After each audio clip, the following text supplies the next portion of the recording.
Perkenalkan, nama saya Ingrid Tadeani Salawi, kelas 3 regular A dari Prodi Sanitasi Poltekkes Kemenkes Kupang. Saat ini saya akan menjelaskan pengawasan penyihatan udara yang ada di industri. Tujuan pengawasan kesehatan udara di industri yaitu kita dapat mengidentifikasi sumber pencemar yang ada di industri, kemudian kita dapat menilai tingkat pencemaran yang ada di industri.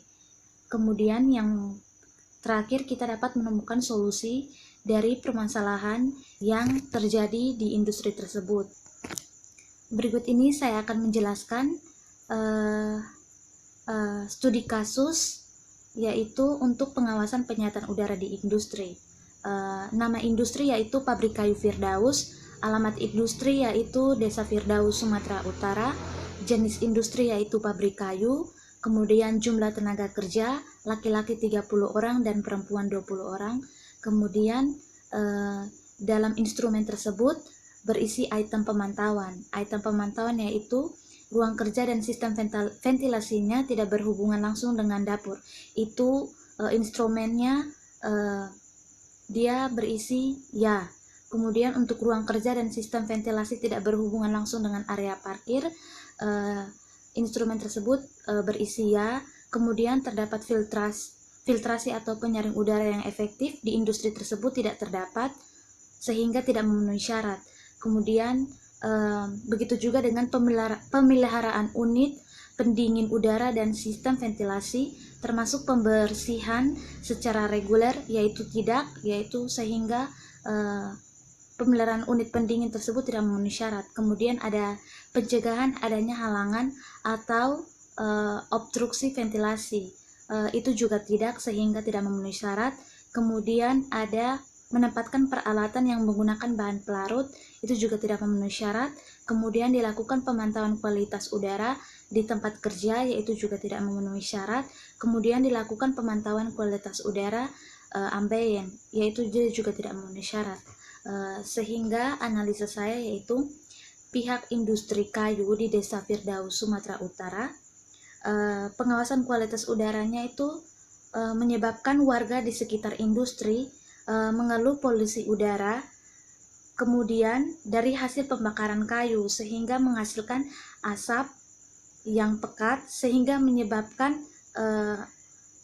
warga-warga melarang anak-anaknya saat mereka melarang anak-anaknya untuk bermain di luar pada saat pabrik tersebut beroperasi.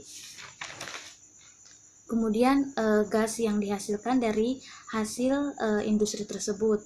Gas yang dihasilkan yaitu yang pertama CO2, yaitu ciri-ciri dari gas tersebut yaitu tidak berwarna, tidak berbau, tidak mudah terbakar, dan sedikit asam, kemudian dia larut dalam air. Kemudian ada juga CO, yaitu karbon monoksida. Ciri-cirinya yaitu tidak berbau, tidak berwarna, mudah terbakar, dan berwujud gas. Dampak dari gas-gas yang dihasilkan yaitu pertama karbon monoksida. Jika kita terlalu sering terpapar dengan gas ini, maka akan berkaitan dengan hemoglobin dalam tubuh, sehingga pengikatan oksigen di dalam tubuh kita sendiri akan menjadi terganggu. Kemudian kalau jika kadar yang sedikit, dia menyebabkan pusing, kemudian sakit kepala, mual-mual, atau lemas. Kemudian karbon dioksida. Kalau paparan tingkat yang tinggi dapat menyebabkan kejang-kejang dan ketidaksadaran bahkan kematian. Kemudian kalau paparan rendah dapat menyebabkan pusing, hiperventilasi, kemudian cedera sistem saraf, dan kemacetan paru-paru. Hal-hal yang perlu dilakukan oleh pihak industri atau solusi yang tepat untuk pihak industri menurut saya yaitu yang pertama yaitu pihak industri dapat membuat suatu cerobong asap yang dilengkapi dengan filter atau penyaring udara.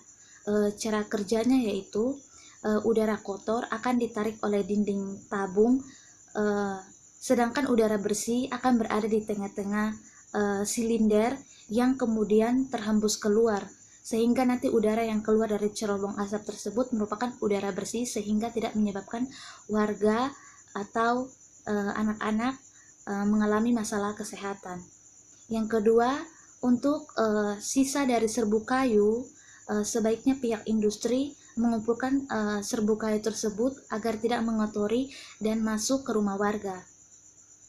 Kemudian jenis ventilasi yang tepat untuk pihak industri tersebut yaitu membuat luas lubang ventilasi yang tetap, yaitu minimum 5% dari luas lantai, dan luas lubang insidental atau dapat dibuka dan ditutup, yaitu minimum 5% dari luas lantai dengan tinggi lubang ventilasi 80 cm dari langit-langit. Baik, sekian penjelasan saya mengenai pengawasan kesehatan udara yang ada di industri. Terima kasih.